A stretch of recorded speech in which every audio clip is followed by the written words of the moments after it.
Sveiki draugai, Pablo čia. Norėjau tiesiog pasidalinti keletą minčių, kurios kilo besiruošiant šioje nuostabioje vietoje. Konkrečiai apie organizavimą. Jeigu planuojate organizuoti vestuvės, tai geriau patikėkite tai profesionalams. Tam yra vestuvių planuotojai paprastai.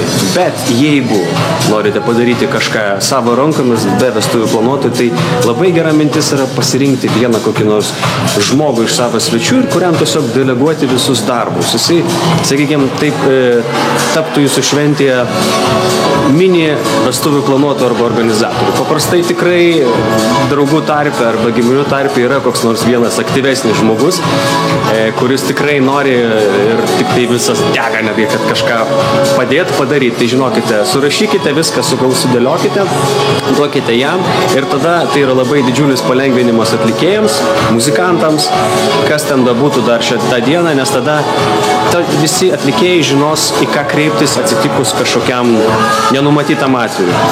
Ir tokiu atveju jūs, sutaupysite savo labai daug laisvo laiko. Ir dar vienas tiesiog pastebėjimas merginoms. Merginos, į šventę, jeigu ateinate kaip svečias, tai neeikite su balta suknele. Kodėl? Pagalvokite. Visiems sakė.